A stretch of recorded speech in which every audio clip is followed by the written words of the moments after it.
A lot of them. Before we go into our explanation, we have a very small request. If you like our content, please support us by subscribing to our channel. This is a small click for you, but for us, it means a lot. Thank you. Let's begin.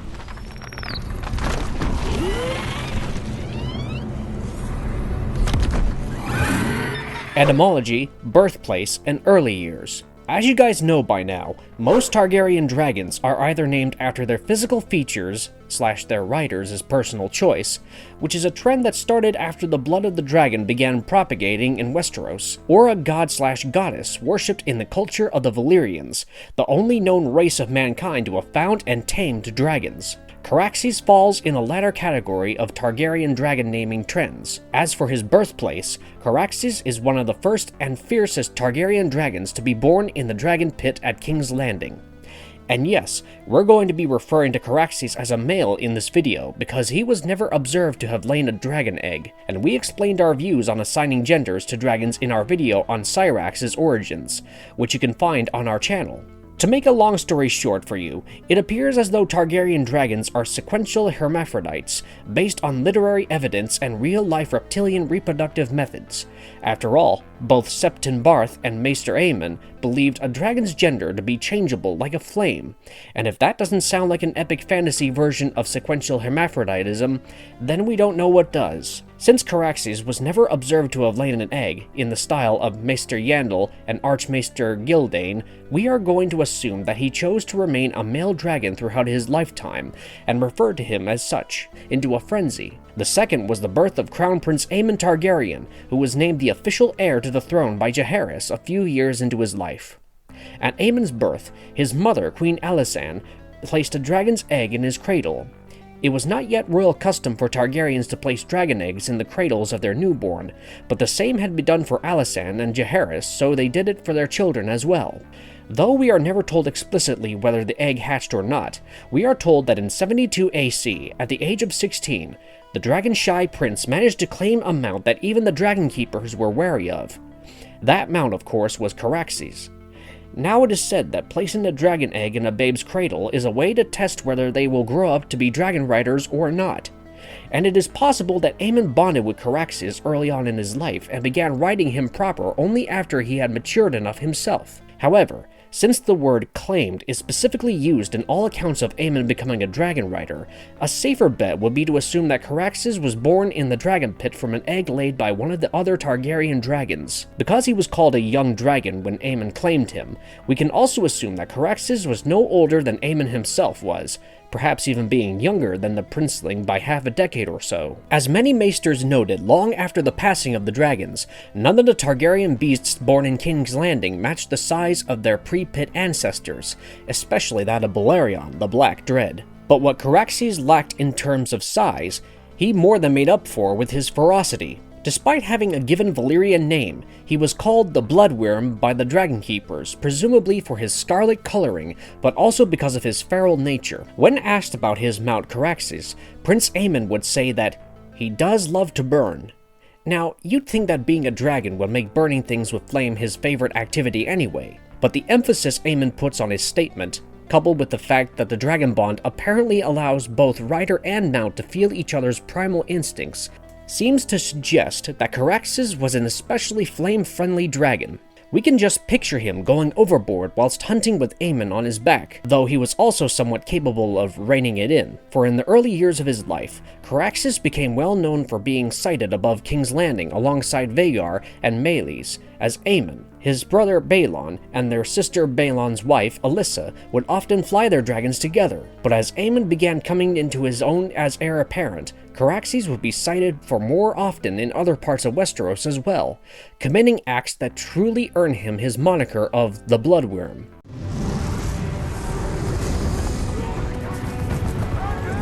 The tragic tale of Caraxes and Prince Aemon. Caraxes first saw battle officially about a decade into his tenure as Prince Aemon's fire-loving mount. In 83 AC, Prince Morion Martell decided to launch the Fourth Dornish War. For over a year, he had been gathering sellswords and sellsails, soldiers and sailors for a coastal invasion of the Stormlands off of Cape Wrath. The Dornish invasion might have even proved successful had Prince Morion kept his vassals closer to his chest, But because he didn't, it turned out to be the biggest military disaster in Dorne's long history. King Jaehaerys had been notified of the prince's plans and movements by lords in the Red Sands, whose hearts were more dragon than sun and spear. No sooner had Morian's fleet set sail that the king set upon the invaders with his sons in tow. Prince Aemon, seated upon Caraxes, and Prince Balon, riding the mighty Vhagar, joined Vermithor, the Bronze Fury, in what is perhaps the biggest strategic victory in Targaryen history. The three dragons bathed the invaders in dragonflame, and managed to defeat the entire force assembled by Prince Morian and returned to King's Landing the same day and without losing a single man, a campaign boast not even Aegon the Conqueror could make. Also given the fact that Prince Aemon had also been named Master of Laws in 80 AC to the Westerlands upon Caraxes' back in 88 AC to join his father on a royal progress. The true purpose of the visit was to reconcile the old king and his good queen. But as Jaehaerys' reign began winding down, trouble started finding each individual member of his household before introducing themselves as brutally as possible, and Prince Aemon did not escape their grasp. In 92 AC, following a civil war in the free city of Myr, the losing faction fled to the Stepstones first and then to Tarth, taking the Evenstar unaware and securing his entire eastern seaboard for their own. In response, Jaehaerys mobilized the Valyrian fleet, the levies of Storm's End, and House Baratheon, and sent his own heir to resolve the issue as quickly and as demonstrably as possible. It is said that Prince Aemon arrived on Tarth far ahead of Lord Corlys' fleet because he was riding Caraxes, but that would end up proving itself to be a tragically trivial boast. The prince landed his dragon in the secret mountain base of Lord Cameron Tarth to convene a council with him and decide the best course of action to take against the Myrmen, all the while unaware that two of the enemy's spies had found their location. The spies knew Lord Cameron's face and recognized him at once, presumably using their famous far-seeing Myrish lenses, and loosed a bolt at him aiming to kill him, but it missed and scorched a far more valuable target, Prince Aemon himself. As the heir to the Iron Throne choked on his own life's blood, the Blood Wyrm was noted to have been treating himself to some of Lord Cameron's goats, showing you just how willful of a beast Caraxes was. He had been bonded to Prince Aemon for 2 decades, and shown the Westerosi that he possessed more than a fair appetite for fire and blood himself. But Caraxes would truly come into his own only with his next rider, the rogue Prince Daemon Targaryen.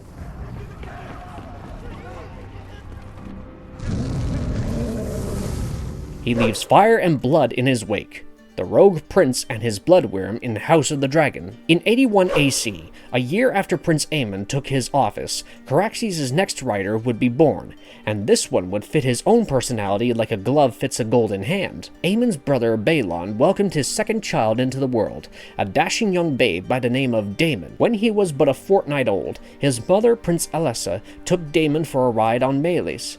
But unlike Viserys, who would go on to become an amiable and court-loving royal, Daemon followed in the footsteps of his Valyrian ancestors. By the age of 16, he had proven his worth in the field many times over, so much so, in fact, that King Jaehaerys himself knighted Daemon and bestowed upon him Dark Sister, the ancient Valyrian steel sword of Aegon's sister wife Visenya.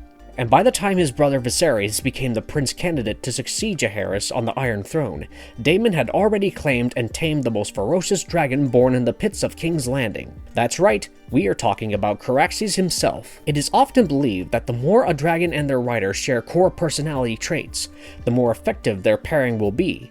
And by that metric, Daemon and Caraxes were a duo that dealt out justice with fire and blood.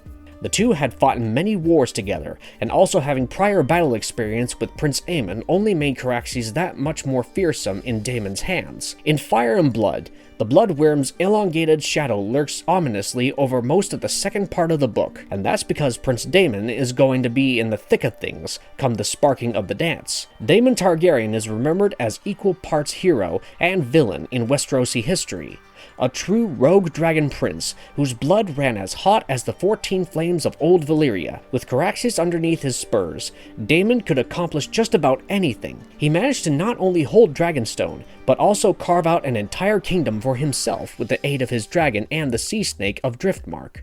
It would also not be an exaggeration to say that out of every dragon that's going to appear in House of the Dragon, Caraxes is by far the most menacing and important of them all, because he is going to be involved in its events from the beginning to the bitter end. And speaking of House of the Dragon, let's address a few things that we've seen there now, shall we? When the show was being developed by one of the main directions that showrunners Ryan Condal and Miguel Sapochnik received from George R.R. Martin concerned the dragons, given the fact that by the time Game of Thrones ended, you couldn't tell Drogon, Viserion, and Rhaegal apart. We wanted them to truly convey just how majestic and mystical these creatures are in this actual creation, and so the showrunners expanded upon the lore of dragon physiology while they were developing House of the Dragon. There are multiple interviews and podcasts where Ryan and Miguel discuss their approach to giving the dragons more personality, but the main ones are the 3 different types of Targaryen dragons we are going to see, and how their unchecked growth leads to their eventual demise. We'll address the latter point first because it is relatively simple enough to understand. The only way a dragon can die of natural causes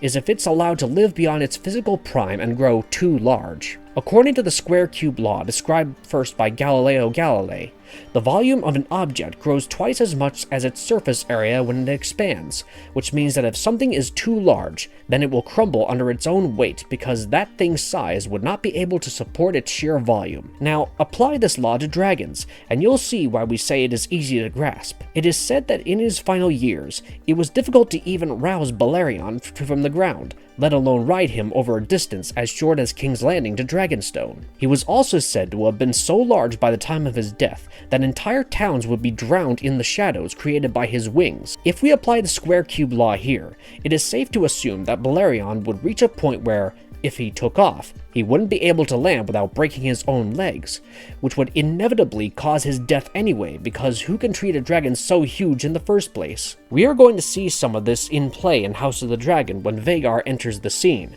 but because Caraxes is in the prime of his life, it is much easier for him to take off and spread dragon fire that matches the coloring of his blood-red body. And speaking of Caraxes' body, let's get to the juicier aspect of Targaryen dragons, which is the 3 distinct types of dragons that the Targaryens owned and ride. The first is the dinosaur-like dragon.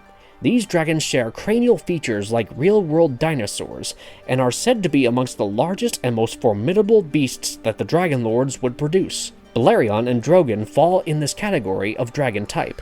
The second is a type of dragon that has a horse-like aspect to its skull structure. These dragons, we can assume, are bred more for travel than for warfare, like a palfrey. Rhaenyra Targaryen's dragon Syrax falls in this category, as you can clearly tell from the close-up of Syrax we got in the first episode. The third type of dragons are the ones whose skulls are shaped like wolves. These dragons have a predatory drive that rivals that of their fellow flame-breathing peers and are presumably the mounts that the Dragon Lords use to hunt down their victims, much like a wolf hunts a sheep. Caraxes lies in this particular category, and after seeing him in action in episode 3, it's hard to disagree with this particular categorization. He was burning pretty much anything he could lay eyes on, and the way he creeped over to Daemon's side when Otto Hightower arrived in an attempt to belittle the prince was akin to a wolf stalking its prey. But there is one other thing that is so striking about Caraxes' appearance, and that is his unusually long neck. George R.R. Martin purposely made his dragons appear more reptilian than any other fantasy dragons because,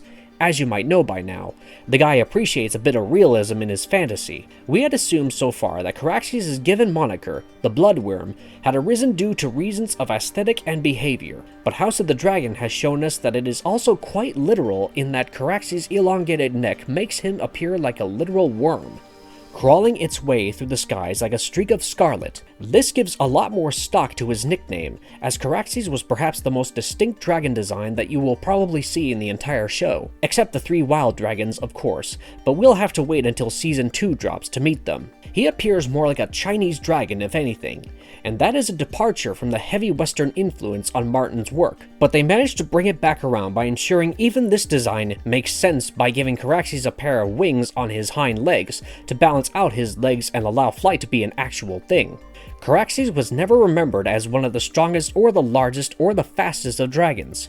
He was always known as the fiercest, and his design in House of the Dragon certainly conveys it. And if you think him burning out Triarchy scum from the Caves of the Stepstones was impressive, then you're easily impressed, because this war is but a taste of what Caraxes is actually capable of. Besides giving his master and his mistresses/wives a ride on his back, Caraxes is the most experienced combat dragon the Targaryens have behind Vhagar, and that is a fact that will become extremely pertinent as the story progresses. And because Daemon was a central figure in the Dance of the Dragons, you can expect to see Caraxes until the very end of the House of the Dragon. Well, not the very end, but you'll see what we mean. The Blood Wyrm has already proven his worthiness, and the fact that he can more than live up to his name before House of the Dragon even began, but he is going to cement it in the annals of Westerosi history by bringing fire and blood to the realms, and even the God's Eye.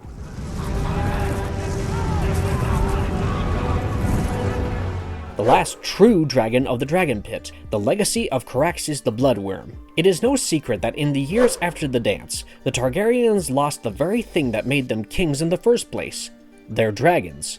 Before Robert Baratheon had them torn down, 19 dragon skulls would decorate the throne room of the Red Keep as a reminder of the foundation of Targaryen rule and strength. Caraxes' skull was amongst them. He would die after counting nearly 50 years on the earth in the prime of his life, doing what a dragon does best: creating war with fire and blood. As a dragon, Caraxes has a legacy that most Targaryen steeds seem to share, one that inspired fear and loyalty in their Westerosi subjects. But as a creature who saw the most action in a post-Valyria Dragonlord civil war, Caraxes has to be remembered as the most powerful weapon of the war the Seven Kingdoms ever saw since the Dragons of the Conquerors III. The Blood Wyrm's legacy is well earned, if not well observed, and he shall forever be remembered as both a wonder and a terror in the world, just like Daemon is. And if you liked our content, don't forget to leave a like and subscribe to us if you haven't already. Have a good one and be safe. Thanks, everyone.